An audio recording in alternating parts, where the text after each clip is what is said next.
नमस्कार, स्वागत है आप सभी का डीडी न्यूज पर। आप देख रहे हैं मिड डे प्राइम। मैं हूं रमा त्यागी। अगले 1 घंटे में हम बात करेंगे देश भर की बड़ी खबरों की, बताएंगे दुनिया भर में कौन कौन सी खबरों पर है सबकी नजर, क्या चल रहा है खेल और अर्थ जगत में, और कुछ हल्के फिल्म कला और संस्कृति के क्षेत्र से भी। लेकिन सबसे पहले बड़ी खबर।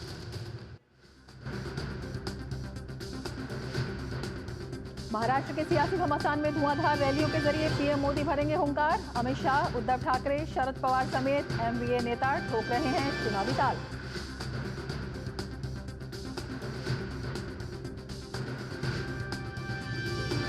झारखंड में पहले चरण के लिए कल होने वाले मतदान की पुख्ता तैयारी। दूसरे चरण के लिए प्रचार में उतरे अमित शाह, जेपी नड्डा, हेमंत सोरेन समेत कई दिग्गज।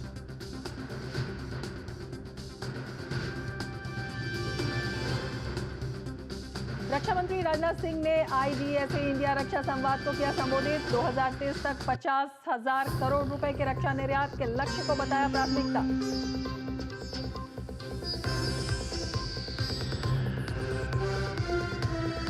झारखंड और बंगाल में ईडी का बड़ा एक्शन। अवैध बांग्लादेशी घुसपैठ से जुड़े मनी लॉन्ड्रिंग मामले में 17 जगहों पर छापेमारी।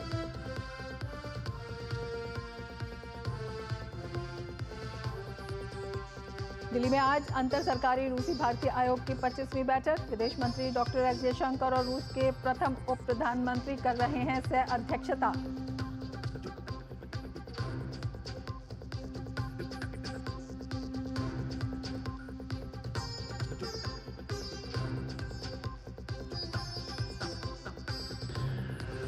और अब देख लेते हैं विस्तार से समाचार। महाराष्ट्र में विधानसभा चुनाव के लिए प्रचार चरम पर है। जी हां, प्रचार चरम पर पहुंच गया है।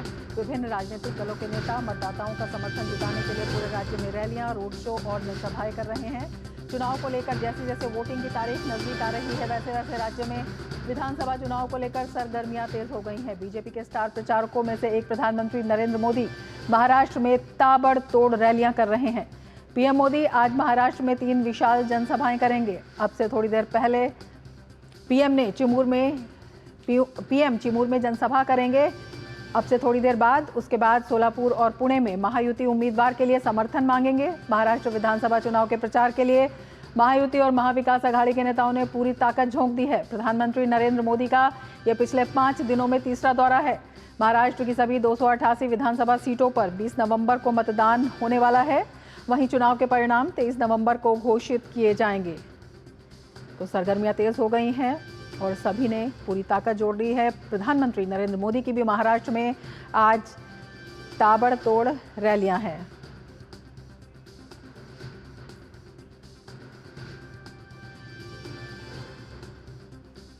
पीएम 3 विशाल जनसभाएं करेंगे।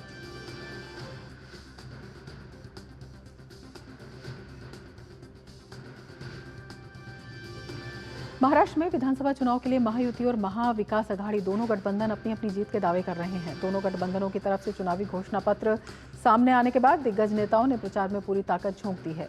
उद्धव ठाकरे, शरद पवार समेत एमवीए के तमाम नेता राज्य में जारी प्रचार को धार दे रहे हैं। महाराष्ट्र में विधानसभा चुनाव के लिए 20 नवंबर को मतदान होना है। 23 नवंबर को परिणाम घोषित किए जाएंगे। 2019 के महाराष्ट्र विधानसभा चुनाव की बात की जाए तो भाजपा ने 105 सीटें जीती थी, शिवसेना को 56 और कांग्रेस के खाते में 44 सीटें आई थी। और हमारे संवाददाता शिशिर सेलार हमारे साथ महाराष्ट्र से जुड़े हुए हैं और ज्यादा जानकारी के साथ।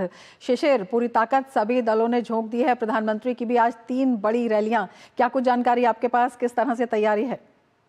बिल्कुल, देखिए इस आज का दिन अगर देखा जाए तो आज काफी दिग्गज नेताओं की महाराष्ट्र में रैली है, फिर चाहे वो महायुति हो या फिर महाविकास आघाड़ी। प्रधानमंत्री हालांकि आज 3 रैलियों को जो है संबोधित करेंगे। पुणे में उनकी रैली रहेगी, चिमूर में पहुंच चुके हैं कुछ ही मिनटों पहले। तो 3 प्रमुख रैली आज प्रधानमंत्री जो है संबोधित करेंगे। और साथ ही साथ हम बात करें तो राज्य के उप मुख्यमंत्री, राज्य के मुख्यमंत्री भी अलग अलग जगह पर जो है रैलीज को संबोधित करेंगे। अमूमन देखते हैं कि जब प्रधानमंत्री राज्य में आते हैं तो मुख्यमंत्री उप मुख्यमंत्री उनके साथ होते हैं, लेकिन इस बार जो है मुख्यमंत्री जो है वो भी रैलीज को संबोधित करेंगे। कोंकण, मुंबई में उनकी रैलीज है। उप मुख्यमंत्री देवेंद्र फडणवीस की, तो वही मुख्यमंत्री की बात करें तो वो भी अलग अलग जगह पर रैली इस वक्त कर रहे हैं। कांग्रेस की तरफ से अगर बात करेंगे महाविकास आघाड़ी के नेताओं की, तो इस वक्त राहुल गांधी जो है उनकी भी आज रैलीज थी, लेकिन कुछ तकनीकी खराबी के कारण राहुल गांधी ने आज का उनका जो महाराष्ट्र दौरा है वो रद्द किया। एक मैसेज हमें इस वक्त उनकी तरफ से आया कि कुछ तकनीकी कारणों के कारण जो है वो आज जो रैली जो संबोधित करने वाले थे वो नहीं कर रहे हैं।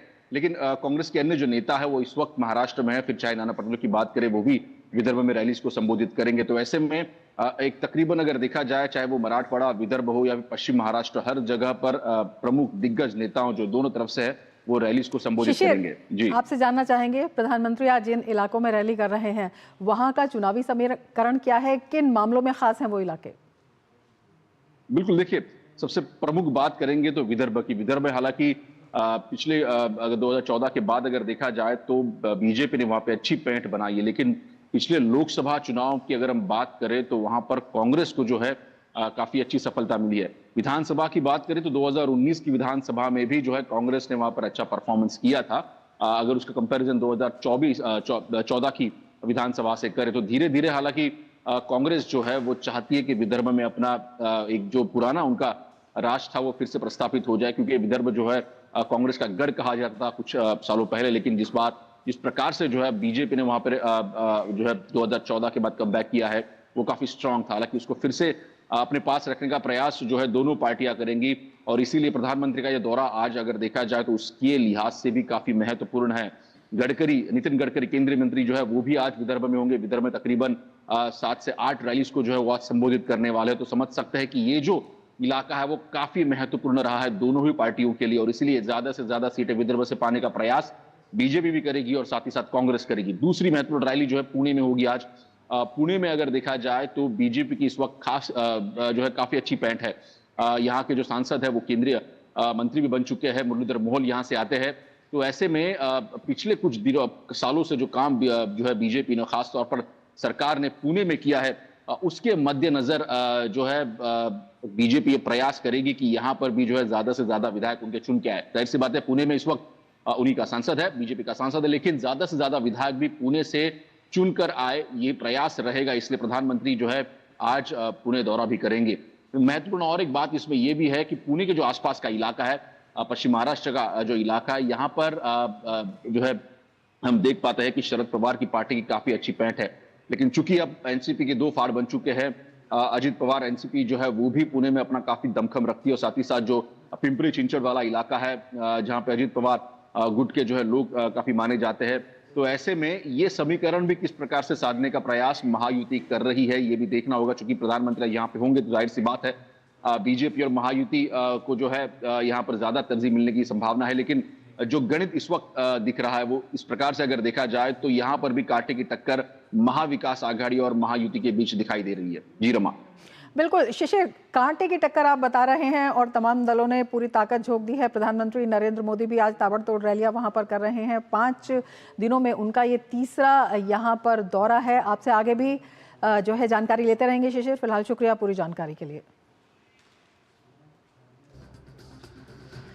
और बात करें झारखंड की, तो झारखंड में दूसरे चरण के चुनाव के लिए राजनीतिक दल प्रचार में जुटे हैं। सत्ता और विपक्षी दलों के नेता वोटरों को लुभाने की हर कोशिश कर रहे हैं। भारतीय जनता पार्टी भी कोई कोर कसर छोड़ना नहीं चाहती है। केंद्रीय गृह मंत्री और भाजपा के वरिष्ठ नेता अमित शाह ने आज झरिया विधानसभा में रैली को संबोधित किया। उन्होंने जेएमएम कांग्रेस गठबंधन पर हमला बोलते हुए कहा कि इंडी गठबंधन का एक ही लक्ष्य है, घुसपैठियों को बसाना और वोट बैंक बनाना।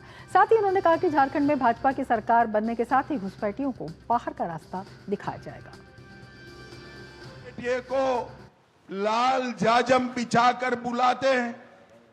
आपकी युवाओं रोजी रोटी नौकरी एक घुसपैठिए ले जा रहे हैं।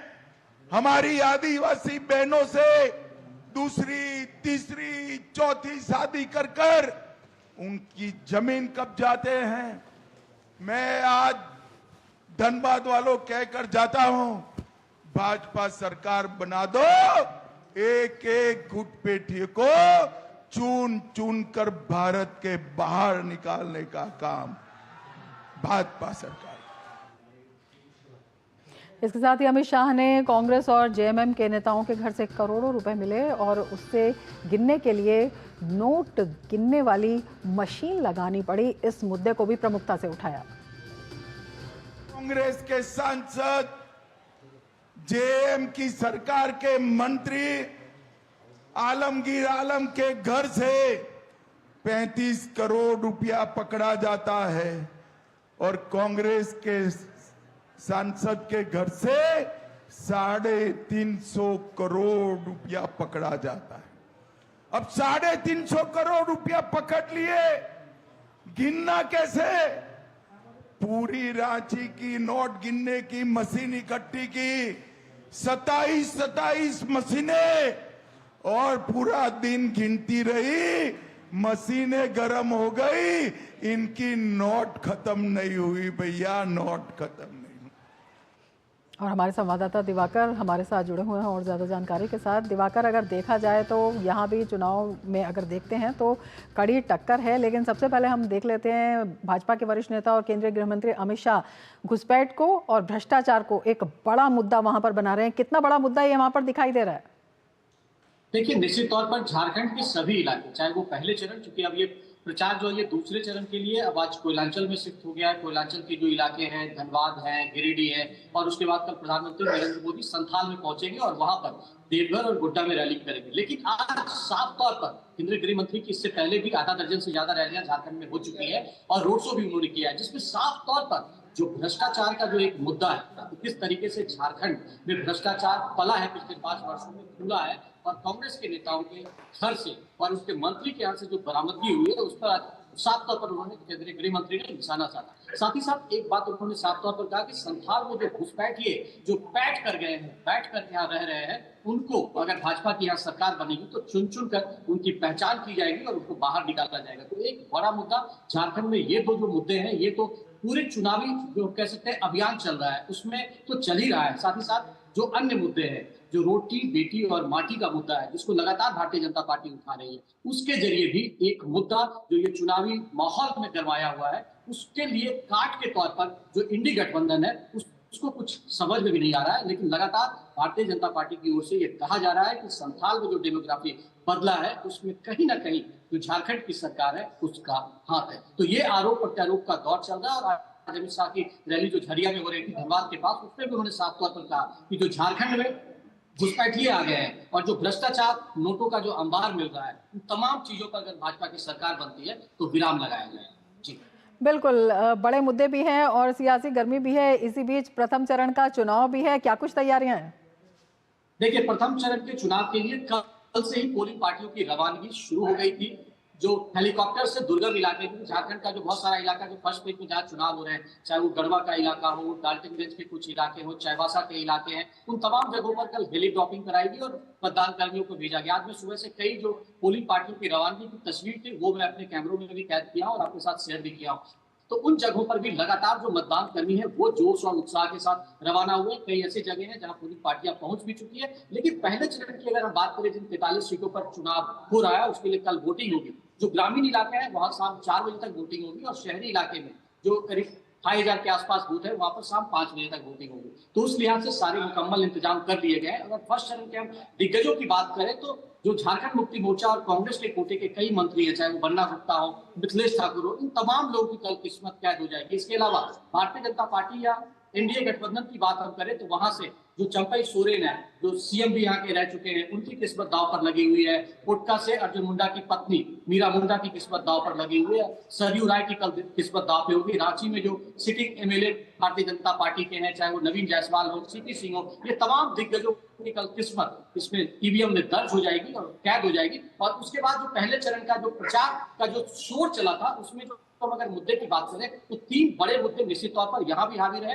और वो थे बांग्लादेशी घुसपैठ का मुद्दा, भ्रष्टाचार का मुद्दा और महिलाओं की सुरक्षा और उनकी अस्मिता को बचाने का मुद्दा। तो ये तमाम मुद्दे झारखंड में छाए रहे और साथ ही साथ स्थानीय मुद्दे। पिछले 5 वर्षों में झारखंड मुक्ति मोर्चा और कांग्रेस की जो सरकार थी उसने एक भी चुनावी वादे पूरे नहीं किए और बेवजह ये 5 सालों में झारखंड को पीछे धकेला गया है। तो ये तमाम ऐसे मुद्दे रहे जो पहले चरण के चुनाव में छाए रहे, जिसके लिए कल जनता अपना जनादेश देगी और अपने उनके मन में क्या कुछ है उन्होंने सबका सुना है, सबको देखा है। तमाम नेता, प्रधानमंत्री नरेंद्र मोदी ने रांची में रोड शो किया, उनके कई ऐसे नेता थे जिन्होंने लगातार रैलियां, दर्जनों रैलियां यहाँ पर लगातार हुई है। लेकिन तमाम नेताओं की रैलियों का कितना असर हुआ है, चाहे वो झारखंड मुक्ति मोर्चा के नेता हेमंत सोरेन हो, कल्पना सोरेन हो, इन तमाम नेताओं ने रोड शो किया, रैलियां किया, इसके क्या इम्पैक्ट होंगे ये जनता के मन में दबा हुआ है जो कल ईवीएम में क्या होगा। जी बिल्कुल, दिग्गजों की प्रतिष्ठा दांव पर है और तमाम मुद्दे हैं। ऐसे में रोटी माटी और बेटी का मुद्दा कितना प्रभावित इस पूरे चुनाव को कर रहा है और क्या कुछ चुनावी समीकरण भी इसमें बनाए गए हैं?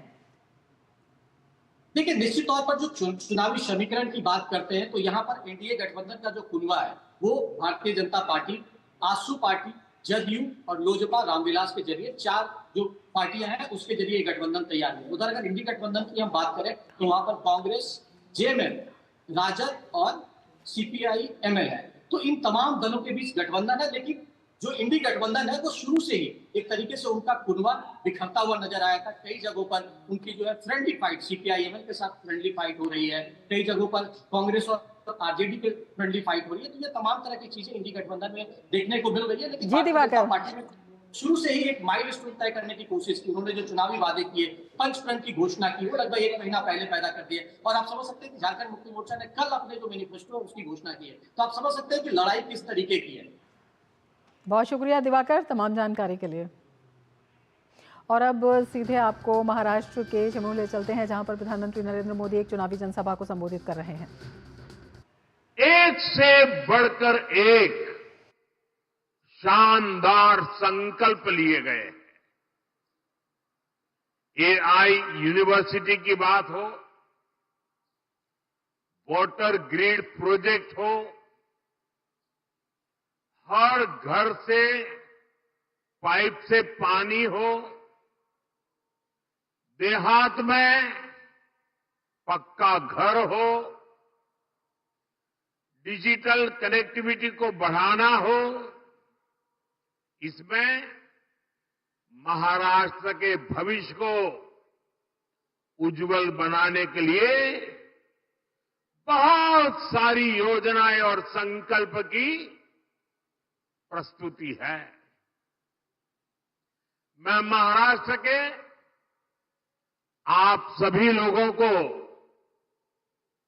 इस संकल्प पत्र के लिए बहुत बहुत बधाई देता हूं। ये संकल्प पत्र अगले 5 साल के लिए महाराष्ट्र के विकास की गारंटी बनेगा।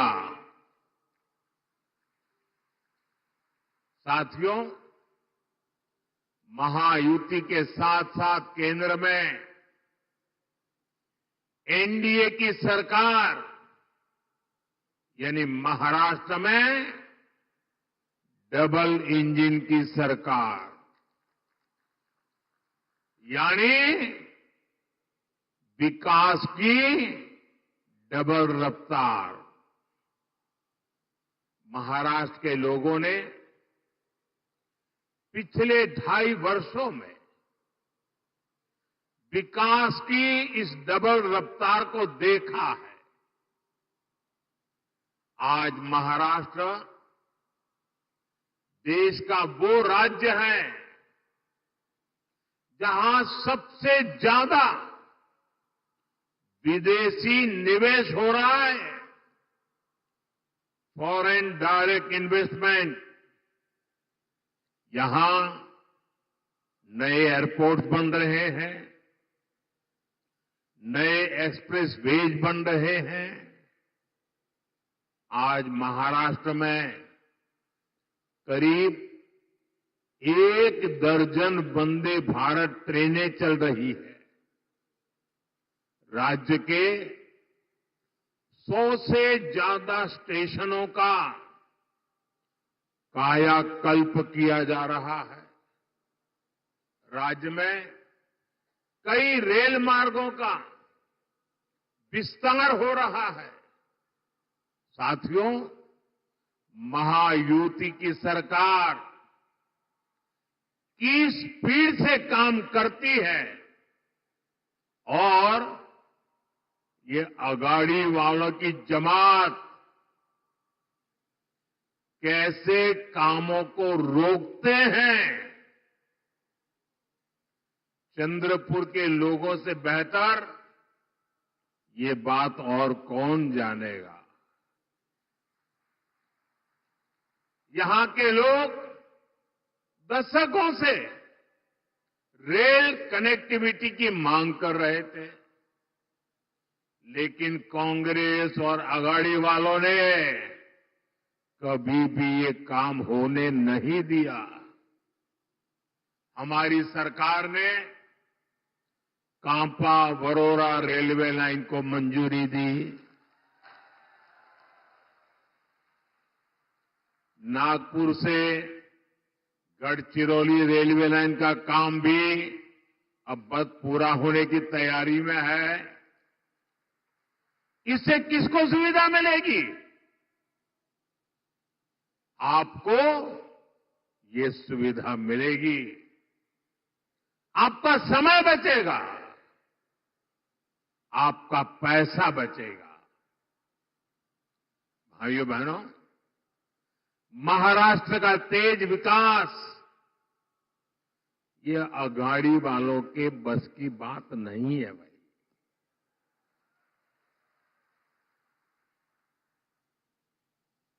अघाड़ी वालों ने केवल विकास पर ब्रेक लगाने में पीएचडी कर दी है।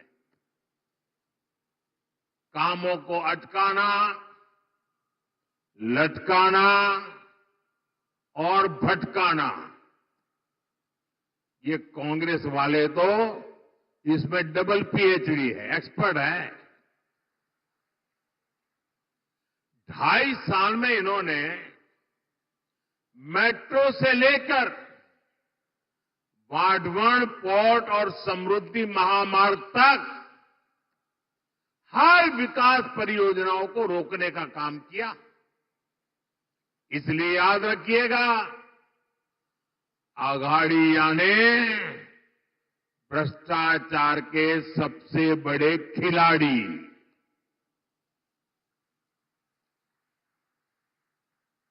ये अघाड़ियां ने खिलाड़ी, आप इन्हें दोबारा लूट का लाइसेंस मिलने देंगे क्या? जरा पूरी ताकत से बताइए, मिलने देंगे क्या? लूट करने देंगे क्या? खजाना भरने देंगे क्या? साथियों, मैं आपसे पूछना चाहता हूं, जरा पूरी ताकत से जवाब दीजिए। आप महाराष्ट्र की प्रगति पर ब्रेक लगने देंगे क्या? साथियों, कांग्रेस और उसके साथी दल हिंसा और अलगाववाद पर राजनीतिक रोटियां सेकते हैं। अभी कुछ ही दिन पहले जम्मू कश्मीर की विधानसभा में क्या हुआ, पूरे देश ने देखा है। आपने भी टीवी में देखा होगा, अखबारों में पढ़ा होगा, सोशल मीडिया में आया होगा। ये हमारा जम्मू एंड कश्मीर दशकों तक अलगाववाद और आतंकवाद में जलता रहा। प्रधानमंत्री की जनसभा का सीधा प्रसारण आप महाराष्ट्र के चिमूर से देख रहे थे। मीडिया प्राइम में आगे बढ़ेंगे, लेकिन उससे पहले लेते हैं एक ब्रेक। आप देखते रहिए डीडी न्यूज। बढ़िया है, क्यों है? प्राकृतिक हल्दी, मिर्ची, धनिया। नहीं, मिर्ची, धनिया, हल्दी, MDH।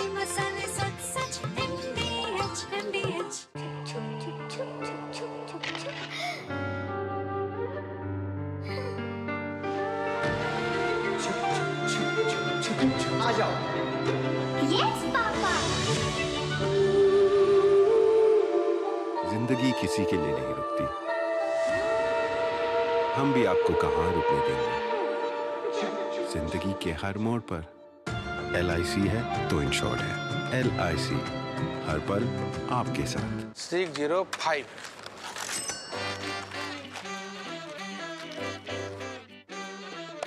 बदलो बदलो, आदत बदलो।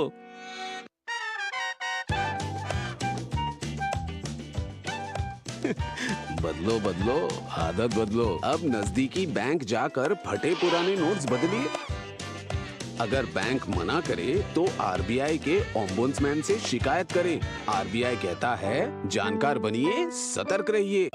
Muthoot finance gold overdraft. अपने सोने को हमारे सुरक्षित लॉकर्स में डिपॉजिट कीजिए। उस सोने पर 24/7 क्रेडिट लाइन लीजिए और फिर पैसे एक बार लीजिए या बार बार, आपके हाथ में है। कम या ज्यादा आपके हाथ में है, घर में या ब्रांच में आपके हाथ में। और जानते हैं सबसे बड़ी बात, ब्याज सिर्फ उतने ही दिन का भरिए जितने दिन पैसे इस्तेमाल कीजिए। जी हाँ, मुथूट फाइनेंस गोल्ड ओवरड्राफ्ट। आज ही कॉल कीजिए 1-800-313-1212। गोल्ड लोन कमाल, बाकी लोन बेमिसाल। MDH का किचन किंग किचन में हो तो हम सब कुछ बना सकते हैं। बैंगन का भरता, आलू गोभी, भिंडी मसाला और भी बहुत कुछ। MDH।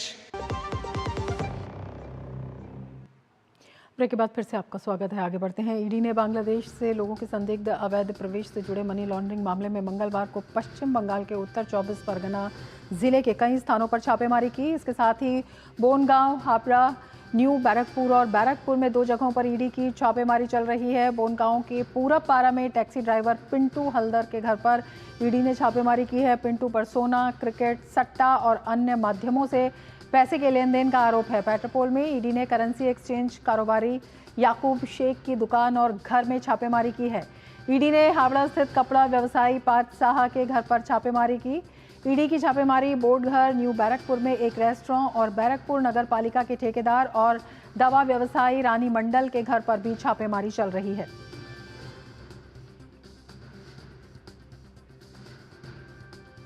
इससे पहले ईडी की टीमें झारखंड में रांची के बरियातू स्थित होटल स्काईलाइन, आशवी डायग्नोस्टिक के अलावा कई ठिकानों पर सर्च ऑपरेशन चला रही है। झारखंड में रांची और पाकुड़ और पश्चिम बंगाल के 24 परगना एवं कोलकाता में ईडी की छापेमारी चल रही है। प्रवर्तन निदेशालय की टीम ने पाकुड़ जिला मुख्यालय के जंगली पीर मजार यानी आदर्श नगर के निकट अल्ताफ शेख के घर पर छापेमारी की। भारी सुरक्षा इंतजामों के बीच ईडी के अधिकारी पहुंचे और अल्ताफ शेख के घर पर छापेमारी शुरू की। ईडी के अधिकारी अल्ताफ के घर कागजातों को खंगाल रहे हैं। रांची के बरियातू थाने की पुलिस ने जून महीने में पुलिस ने एक होटल में बांग्लादेश की 3 लड़कियों को पकड़ा था। इनके पास न तो वीज़ा था और न ही पासपोर्ट। इन्हें कथित तौर पर देह व्यापार कराने के लिए लाया गया था। एफआईआर के अनुसार बांग्लादेश की रहने वाली लगभग 21 साल की युवती को एक अन्य लड़की की मदद से कोलकाता लाया गया था। 31 मई की आधी रात को निजी एजेंटों की मिलीभगत से युवती को जंगल क्षेत्र से अवैध रूप से बांग्लादेश सीमा पार कराई गई थी।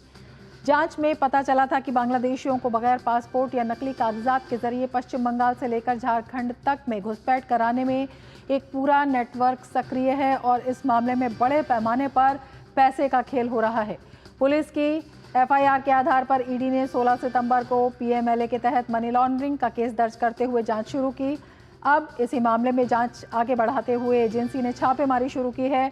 ईडी को सूचना मिली है कि कई एजेंटों की मदद से बांग्लादेशी नागरिकों की घुसपैठ कराई जा रही है और उन्हें भारतीय नागरिकता दिलाने के लिए पैसे लेकर फर्जी दस्तावेज उपलब्ध कराए जा रहे हैं। और कोलकाता से हमारे संवाददाता प्रसन्नजीत हमारे साथ जुड़े हुए हैं और ज़्यादा जानकारी के साथ। प्रसन्नजीत, ईडी की बड़ी कार्रवाई और एक बड़े नेटवर्क के शामिल होने की बात भी इसमें आ रही है। देखिए रमा, इसमें ईडी का छापेमारी ये खबर नहीं है। खबर ये है कि किस कारण से ईडी का ये छापेमारी है। बांग्लादेश से अवैध तरीका से मानव तस्करी करना, अवैध तरीका से सोना तस्करी करना, अवैध तरीका से वहां का टाका और हमारे देश का रुपया, ये दोनों का तस्करी करना, ये काफी जरूरी है। खास तरह से बांग्लादेश का अभी का स्थिति को दिमाग में रखते हुए। दूसरी बात यह है कि अब देखिए, जो झारखंड चुनाव के पहले या झारखंड चुनाव अब कल पहली मर्तबा चुनाव होने जा रहा है, तो इसके पहले जो बात बीजेपी की तरफ से उठाया गया था कि मानव तस्करी के जरिए झारखंड की जगह जगह पर इन्फिल्ट्रेटर को बसाया जा रहा है, अनुप्रवेशकारी को बसाया जा रहा है, और उसमें बंगाल की जो जहां जहां छापेमारी किया जा रहा है उससे पता चलता है कि पूरे सीमा से लगा हुआ जो जगह है, ये जो बोनगांव है, पेट्रापोल है, बैरकपुर वहां से थोड़ी दूर पे है लेकिन ज्यादा दूर नहीं है। तो ये जो सारे नेटवर्क है, ये नेटवर्क झारखंड की पाकुड़ होते हुए, झारखंड की चाईबासा होते हुए, झारखंड की दुमका होते हुए पूरे झारखंड में फैल गया है। तो ये जो पूरा सिस्टम है, ये सिस्टम की एकदम निचले स्तर पर घा देने के लिए ईडी का ये छापेमारी जारी है, जो काफी चिंताजनक बात है। ये कुछ लोगों का गिरफ्तार करना या कुछ चंद रुपया बरामद करना, इसमें ये जरूरी नहीं है। जरूरी है इस नेटवर्क को, जो नेटवर्क अभी इस तरह की बांग्लादेश की जो स्थिति है इसको इस्तेमाल करते हुए ये सारे लोग पूरे ईस्टर्न इंडिया में एक ऐसी मानव तस्करी का काम शुरू किया है जो खतरनाक है। और लोग तो ये कह रहे हैं, रमा मैं बता दूं कि कोलकाता में किसी अली गली में किसी जगह में अगर आप एक पत्थर फेंके तो अभी 2-4 बांग्लादेशी मिलने लगेगा। जिस तरह से ये मानव तस्करी करने वाले लोग एक के बाद एक पिछले अगस्त महीने से या जुलाई महीनों से बांग्लादेश की जो अवैध घुसपैठ है, इस अवैध घुसपैठ को बढ़ावा देने के लिए ये जो नेटवर्क है, ये नेटवर्क काम पे लगे हुए हैं। इसके पीछे बीएसएफ भी लगी हुई है, इसके पीछे अभी ईडी का भी छापेमारी है। तो ये देश की सिक्योरिटी के लिए काफी मायने रखता है। तो हमें इस हिसाब से सोचना चाहिए, ये सिर्फ ईडी का एक छापेमारी नहीं है, ये छापेमारी काफी बड़े एक इसका मैं कहना चाहूंगा इम्प्लीकेशन है रमा। बिल्कुल, इसीलिए इसे ईडी की एक बड़ी छापेमारी भी बताया जा रहा है, क्योंकि इसके पीछे जो पूरा मामला है बेहद संवेदनशील है, विशेषकर जब हम रक्षा सुरक्षा की बात करते हैं। बीजेपी प्रसन्नजीत लगातार इस बात को उठा रही है, चाहे मानव तस्कर की बात हो, चाहे अवैध घुसपैठ की बात हो। क्या, और जिस तरह से आप बता रहे हैं कि एक पत्थर मारेंगे तो 2-3 बांग्लादेशी वहां से निकल आएंगे, क्या वजह है इस नेटवर्क के इतने पनपने की, इतनी आवाज उठाने के बावजूद भी? नहीं देखिए कैसे होगा, क्योंकि अगर इन लोगों को शासन और प्रशासन की संरक्षण मिले, तृणमूल कांग्रेस और तृणमूल की दबाव से पुलिस का संरक्षण मिले और ये सारे आरोप बीएसएफ के ऊपर डाल देते हैं, ये भूल जाते हैं कि जो 500 किलोमीटर जगह जहां पे कांटे तार की जो फेंसिंग है वो है नहीं, क्योंकि बंगाल की सरकार ने जमीन दे नहीं पाए।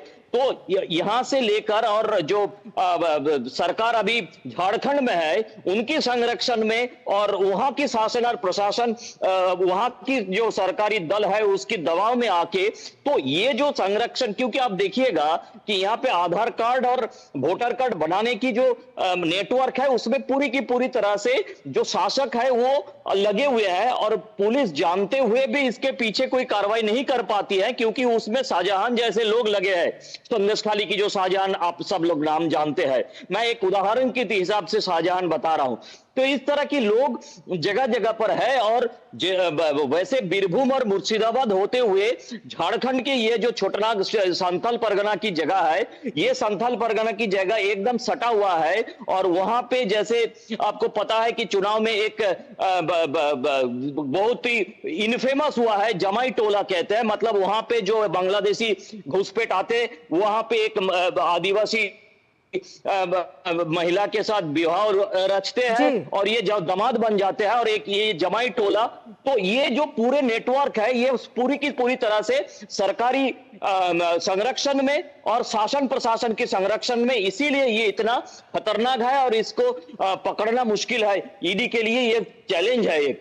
वही आपसे जानना चाहते हैं कि ये जो ये सरकारी संरक्षण है, क्या इसके पीछे वोट बैंक की राजनीति है, क्या कुछ प्रमुख वजह हैं, और वो वजह क्या इतनी बड़ी है जो राष्ट्रीय सुरक्षा के ऊपर भी भारी पड़ रही है? बिल्कुल, देखिए ये जो सारे तृणमूल कांग्रेस या झारखंड मुक्ति मोर्चा, ये लोगों को देश के बारे में सोचने का कोई मतलब सोच ही नहीं है, क्योंकि देश इनके लिए सिर्फ अपने जो मसनद है वो मसनद के बाहर ये अपने देश समझते ही नहीं है। तो यहाँ पे भी ममता बनर्जी या वहां पे हेमंत सोरेन या बाकी लोग, इनको लगता है कि आने वाले चुनाव में कुछ अपने को 50% सीट मिल जाए तो देश जाए भाड़ में। ये इस तरह की शब्द इस्तेमाल करने के लिए मैं क्षमा मांगता हूं, लेकिन स्थिति ऐसा है कि देश की सुरक्षा खतरे में है। बांग्लादेश में सीधी तरह से लोग सोशल मीडिया में कह रहे हैं कि भारत की और पश्चिम बंगाल की जो चिकन नेक है उसको हम दबोच लेंगे। इस तरह की बात करने के बावजूद भी हम यहाँ पे देखते हैं कि शासन और प्रशासन के संरक्षण में ये जो घुसपैठिया है, इनका यहाँ पे आधार कार्ड और बेहद संवेदनशील संवेदनशील मामला है। प्रसन्नजीत, आप नजर बनाए रखें। फिलहाल शुक्रिया पूरी जानकारी के लिए। आगे बढ़ेंगे। दिल्ली में IDSE इंडिया द्वारा रक्षा संवाद आयोजित किया गया, जिसका विषय adaptive defence navigating the changing landscape of modern warfare रहा। इस कार्यक्रम में रक्षा मंत्री राजनाथ सिंह मुख्य अतिथि के तौर पर शामिल हुए। 2 दिनों तक चलने वाले इस संवाद में दुनिया के 10 से अधिक देश भाग ले रहे हैं। रक्षा मंत्री ने अपने संबोधन में कहा कि भारत पहले से ही 100 से अधिक देशों को रक्षा वस्तुओं का निर्यात कर रहा है। वहीं उन्होंने 2029-30 तक 50,000 करोड़ रुपए के रक्षा निर्यात के लक्ष्य की बात कही। India is already exporting defense items to over 100 nations, with the top 3 destinations for defense exports in 2023-24 being the USA, France, and Armenia. We hope to achieve the target of rupees 50,000 crores worth of defense export by 2029-30. NTA की कार्य प्रणाली में सुधार लाने और इसे और मजबूत करने के लिए डॉक्टर के राधाकृष्णन की अध्यक्षता में बनी उच्च स्तरीय कमेटी ने हाल ही में अपनी रिपोर्ट केंद्र सरकार को सौंप दी है। कमेटी ने NTA द्वारा आयोजित होने वाली प्रवेश परीक्षाओं में गड़बड़ियों को रोकने और इन परीक्षाओं को फुल प्रूफ बनाने से जुड़े कई सुझाव दिए हैं। केंद्रीय शिक्षा मंत्री धर्मेंद्र प्रधान ने आज ये जानकारी देते हुए बताया कि अगले जनवरी महीने से आयोजित होने वाली सभी प्रवेश परीक्षाओं में समिति की सिफारिशों को लागू किया जाएगा। उन्होंने सभी राज्यों से भी अपील की कि प्रवेश परीक्षाओं को 0 एरर के साथ कराने के लिए वो इन सिफारिशों को अपने राज्यों में लागू करें। शिक्षा मंत्री आज नई दिल्ली में सभी राज्यों और केंद्र शासित प्रदेशों के सचिवों के साथ उच्च और तकनीकी शिक्षा पर आयोजित कार्यशाला को संबोधित कर रहे थे। देश में जनवरी महीने से नया एंट्रेंस का अगले साल के लिए सीरीज शुरू हो जाएगा। उस समय में पिछले साल की जो अनुभव आया था उसके ऊपर सरकार ने बहुत सारे रिफॉर्म अप्रोच लिया है। NTA को एक नया रूप में ले आने का रिकमेंडेशन राधाकृष्णन कमेटी की था, सुप्रीम कोर्ट की आदेश भी हुई था। इस आलेख पे कमेटी ने अपना रिपोर्ट इसी महीने में दे भी दिया है। उसको इम्प्लीमेंटेशन करने के लिए राज्यों की भी बहुत मदद आवश्यकता है। उसके बारे में मैंने सभी को अपील किया है। एग्जामिनेशन को, विशेष करके एंट्रेंस एग्जामिनेशन को 0 एरर तक ले जाना भारत सरकार, राज्य सरकार दोनों की दायित्व है। हम एक टीम होके हमारी देश की बच्चों को कॉन्फिडेंस बिल्ड करने के लिए काम मिलकर करेंगे। प्रयागराज में यूपी लोक सेवा आयोग के खिलाफ प्रतियोगी अभ्यर्थियों का आंदोलन आज भी लगातार दूसरे दिन जारी है। वहीं उत्तर प्रदेश लोक सेवा आयोग ने परीक्षाओं की शुचिता और अभ्यर्थियों की सुविधा को अपनी प्राथमिकता बताया है। आयोग के प्रवक्ता ने कहा कि छात्रों के भविष्य को संरक्षित करने के उद्देश्य से परीक्षाएं केवल उन केंद्रों पर कराई जा रही हैं जहां किसी प्रकार की कोई गड़बड़ियों की संभावना नहीं है। आयोग का कहना है कि सरकार एवं आयोग की मंशा छात्र हितों को संरक्षित करना एवं मेरिट के आधार पर चयन सुनिश्चित करना है। वहीं प्रसामान्यकरण की व्यवस्था को लेकर आयोग ने कहा कि नई नहीं है और देश के विभिन्न प्रतिष्ठित भर्ती निकायों, आयोगों आदि में नॉर्मलाइजेशन की प्रक्रिया अपनाई जाती है। वहीं आयोग ने छात्रों को भ्रामक जानकारी से सावधान रहने के लिए कहा है।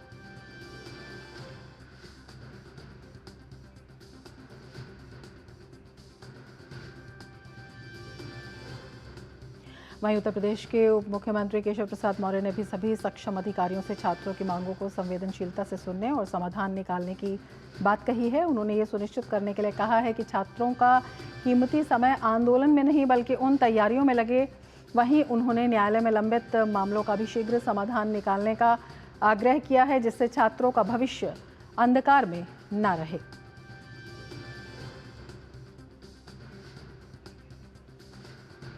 और हमारे संवाददाता विकास सिंह हमारे साथ जुड़े हुए हैं। विकास, और क्या कुछ जानकारी इस बारे में है, क्योंकि सरकार का भी कहना है और आयोग का भी कहना है कि जो छात्रों का हित है वो उनकी प्राथमिकताओं में है।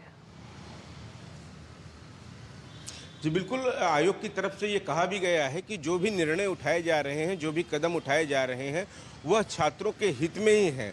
चूंकि आयोग का ये कहना है और इससे पहले कुछ परीक्षाओं में लागू भी किया गया है, जब छात्रों की संख्या 5 लाख से ज़्यादा हो जाती है तो अलग अलग पालियों में परीक्षाएं आयोजित कराए जाने का निर्णय लिया गया था।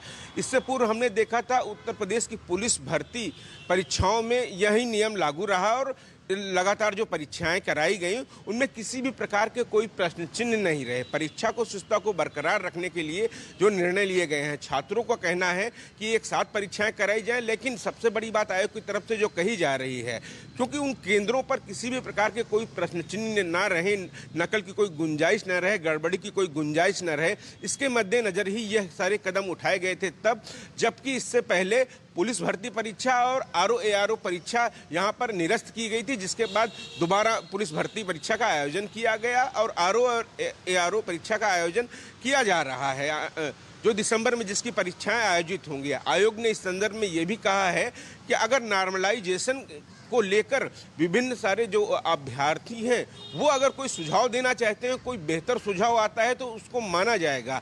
आज भी सुबह जो जिला अधिकारी हो, पुलिस कमिश्नर हो, आयोग के अध्यक्ष हो, जाके छात्रों को अपनी बात बताने की उन्होंने कोशिश की, समझाने का प्रयास किया, लेकिन अभी भी जो छात्र हैं, जो प्रतियोगी छात्र हैं, वो धरने पर वहाँ बैठे हुए हैं। आयोग की तरफ से ये जो बात जारी की गई है, जो बात कही गई है, उसमें इस बात का भी संदर्भ दिया गया है कि कुछ अभ्यर्थियों ने यह शिकायत भी की थी कि कुछ टेलीग्राम ग्रुप हैं, कुछ कोचिंग ग्रुप हैं, उनके द्वारा, कुछ अन्य लोगों के द्वारा कुछ छात्रों को नॉर्मलाइजेशन को लेकर भड़काने का प्रयास किया जा रहा है। उनकी अपील है छात्रों से कि वो गुमराह ना हो। ये सारी जो प्रक्रिया अपनाई गई है वो परीक्षा की शुचिता को बरकरार रखने के लिए अपनाई गई है।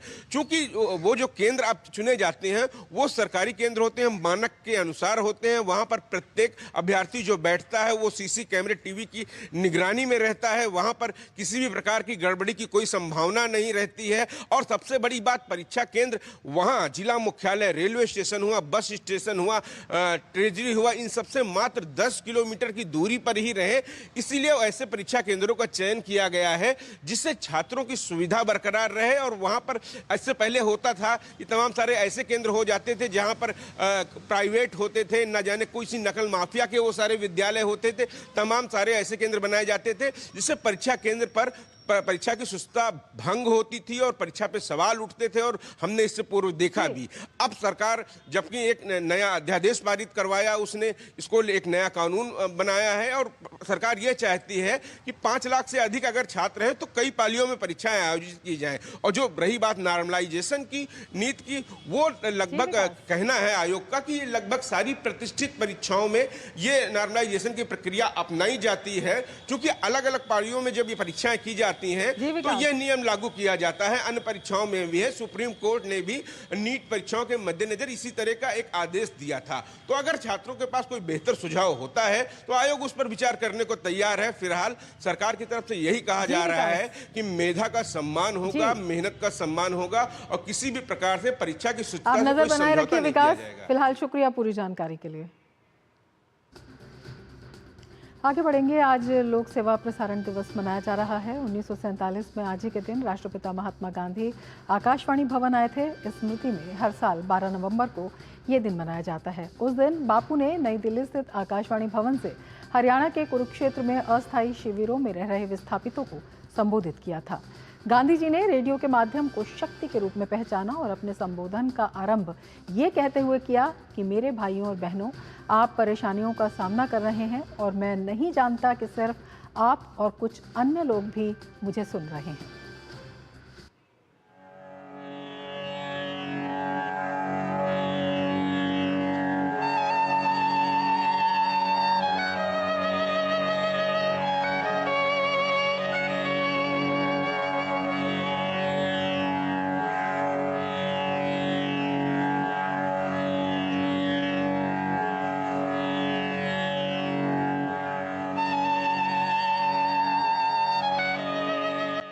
जब मैंने सुना कि आप लोगों ने करीब 2.5 लाख रिफ्यूजी पड़े हैं और मैंने सुना कि अभी भी लोग आते ही रहते हैं, तो मुझको बड़ा दुख हुआ, मुझे चोट लगी और मुझको ऐसा ही हुआ कि मैं आपके पास पहुंच जाऊं।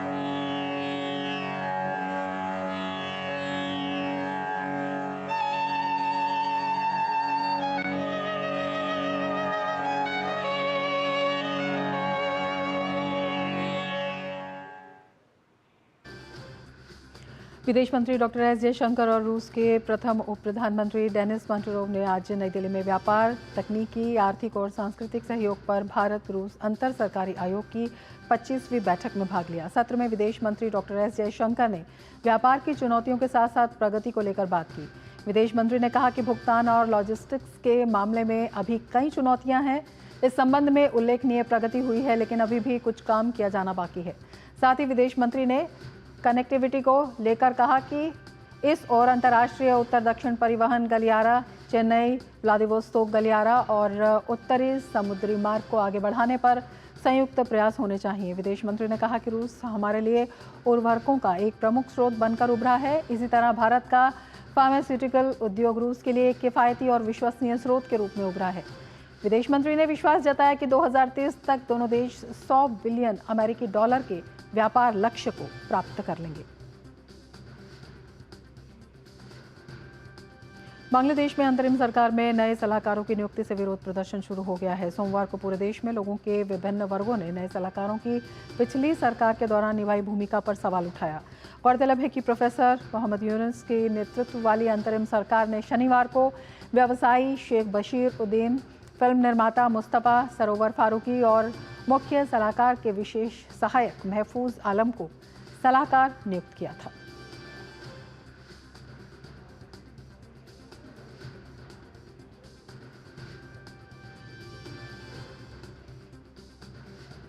और अब देखेंगे खबरें खेल की। गौरव, क्या कुछ खास खेल की खबरों में आज? शुक्रिया रमा। और खेल की खबरों की शुरुआत करेंगे भारत और ऑस्ट्रेलिया के बीच होने वाली टेस्ट सीरीज की खबर के साथ, जहां पर 22 नवंबर से भारत और ऑस्ट्रेलिया के बीच बॉर्डर गावस्कर ट्रॉफी की शुरुआत हो रही है। सीरीज का पहला मुकाबला पर्थ में 22 नवंबर से खेला जाएगा। ऐसे में इस सीरीज को लेकर ऑस्ट्रेलिया ने अभी से माइंड गेम खेलना शुरू कर दिया है। ऑस्ट्रेलिया के कई प्रमुख अखबारों ने कोहली के आर्टिकल को उनकी तस्वीर के साथ अपने पहले पन्ने पर प्रमुखता से प्रकाशित किया है।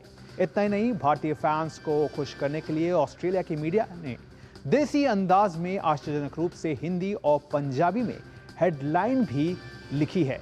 जाहिर तौर पर ऑस्ट्रेलिया के दौरे पर यह भारतीय खिलाड़ियों की लोकप्रियता को तो दर्शाता है, लेकिन इसके साथ ही साथ माइंड गेम के ऑस्ट्रेलियाई अंदाज को भी सामने रखता है। अब बात कर लेते हैं अफगानिस्तान और बांग्लादेश की, जहां अफगानिस्तान ने बांग्लादेश के खिलाफ 3 मैच की वनडे सीरीज को 2-1 से अपने नाम कर लिया। अफगानिस्तान को जीत के लिए 245 रन की जरूरत थी, जिसे टीम ने 48.2 ओवर में 5 विकेट गंवाकर 246 रन बनाकर हासिल कर लिया। अफगानिस्तान की ओर से रहमानुल्लाह गुरबाज ने 120 गेंदों पर 101 रन की पारी खेली। यह उनका 8वां वनडे शतक भी रहा। इससे पहले मैच में बांग्लादेश ने टॉस जीता और बल्लेबाजी का फैसला लिया। बांग्लादेश ने 50 ओवर में 8 विकेट पर 244 रन का स्कोर किया। बांग्लादेश की ओर से महमूदुल्लाह ने 98 रन बनाए। और बात कर लेते हैं हॉकी की, जहां बिहार के राजगीर में खेली जा रही महिला Asian champions trophy hockey tournament में भारतीय टीम ने जीत के साथ अपने अभियान की दमदार शुरुआत की है। भारतीय टीम अपने दूसरे मुकाबले में आज दक्षिण कोरिया के खिलाफ मैदान पर उतरेगी। यह मुकाबला आज शाम 4:45 पर शुरू होगा। भारत और दक्षिण कोरिया के बीच ये मुकाबला खेला जाएगा। भारत ने अपने पहले मुकाबले में मलेशिया की टीम को 4-0 से हराया है। इस टूर्नामेंट में भारतीय महिला टीम की कमान जो है वो सलीमा टेटे संभाल रही हैं।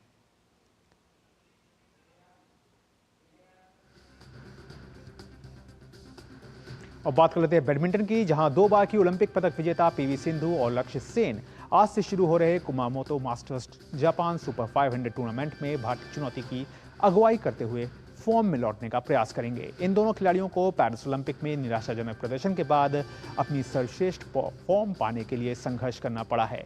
सिंधु डेनमार्क ओपन सुपर 750 में क्वार्टर फाइनल तक पहुंची थी, लेकिन लक्ष्य सेन आर्कटिक ओपन सुपर 500 और डेनमार्क ओपन दोनों में जल्दी बाहर हो गए थे। सिंधु करीब 24 महीनों से संघर्ष कर रही हैं। उन्होंने 2022 में सिंगापुर ओपन का खिताब जीता था, जिसके बाद से वो चैंपियन बनने के लिए चुनौती पेश कर रही हैं। रियो ओलंपिक 2016 में रजत और टोक्यो ओलंपिक में कांस्य पदक जीतने वाली सिंधु इस साल पेरिस ओलंपिक में पदक नहीं जीत सकी थी और उन्हें खाली हाथ लौटना पड़ा था। बैडमिंटन के बाद अब बात करते हैं टेनिस की, जहां एटीपी फाइनल्स में कैस्पर रूड ने अपने दमदार खेल से कार्लोस अल्कराज को चौंका दिया। रूड ने अल्कराज के खिलाफ सोमवार को खेले गए मुकाबले को 6-1, 7-5 से अपने नाम किया। नॉर्वे के कैस्पर रूड की ये सीजन की 50वीं जीत भी रही। हालांकि पिछले 12 मैच में ये उनकी सिर्फ तीसरी जीत रही। कैस्पर रूड अब अपने अगले मुकाबले में अलेक्जेंडर ज़्वेरेव से भिड़ेंगे।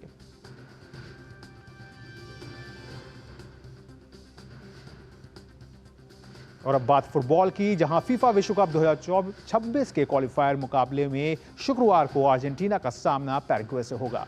इस मुकाबले को लेकर अर्जेंटीना की टीम लगातार मैदान पर पसीना बहा रही है। बड़ी बात यह है कि इस मुकाबले के लिए मेसी भी टीम के साथ मैदान पर जमकर प्रैक्टिस कर रहे हैं। वैसे पैराग्वे की टीम अच्छे फॉर्म में है और पिछले 4 मैच से टीम अपराजित रही है। टीम स्टैंडिंग्स में फिलहाल 6ठे स्थान पर है। वहीं अर्जेंटीना की टीम को अगर इस मुकाबले में जीत मिलती है तो टीम क्वालिफायर में टॉप पोजीशन पर ही मौजूद रहेगी। फिलहाल स्टैंडिंग्स में पैराग्वे की टीम 6ठे स्थान पर है। और अब बात कर लेते हैं बॉक्सर माइक टायसन की। जी हां, बॉक्सिंग की दुनिया में माइक टायसन बहुत बड़ा नाम है। इस दिग्गज मुक्केबाज ने अपने पंच से कई मुक्केबाजों के करियर को खत्म भी किया है। साल 2005 में अपना आखिरी मुकाबला खेलने वाले टायसन अब एक बार फिर से रिंग में उतरने के लिए तैयार हैं। कैसे, देखिए रिपोर्ट। माइक टायसन, जिनका नाम बॉक्सिंग की दुनिया में सबसे बड़े चैंपियनों में लिया जाता है, एक बार फिर बॉक्सिंग रिंग में नजर आएंगे। दरअसल मुक्केबाजी के दीवानों को शुक्रवार को एक ऐतिहासिक मुकाबला देखने को मिलेगा, जहां माइक टायसन के सामने यूट्यूबर से पेशेवर मुक्केबाज बने जैक पॉल होंगे। मुकाबला टेक्सास में आयोजित होगा और इस मुकाबले पर लगभग $80 मिलियन की राशि इनाम के तौर पर रखी गई है। जैक पॉल की बात करें तो यूट्यूब पर वीडियो के लिए ये प्रसिद्ध थे, लेकिन धीरे धीरे करके मुक्केबाजी में उनकी रुचि ने उन्हें पेशेवर मुक्केबाज के तौर पर सामने रख दिया।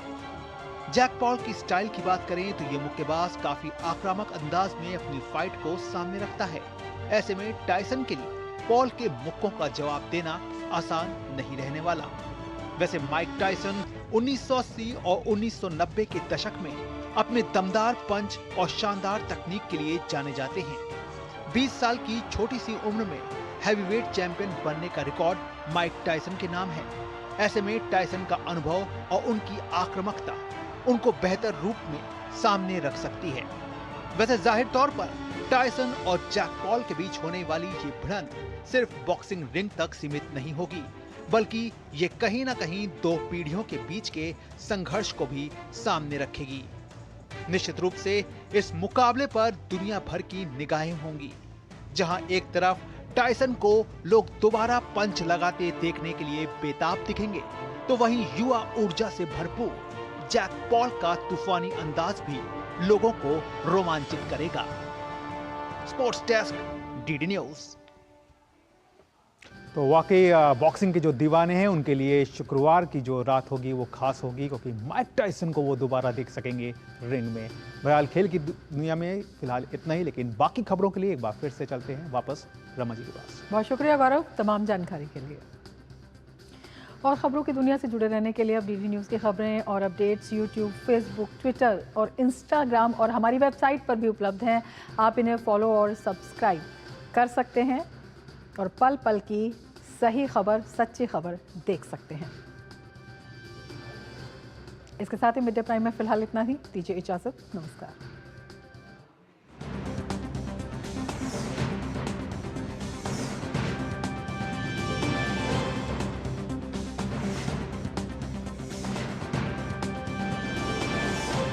मिड डे प्राइम के प्रायोजक थे बढ़िया है, शुद्ध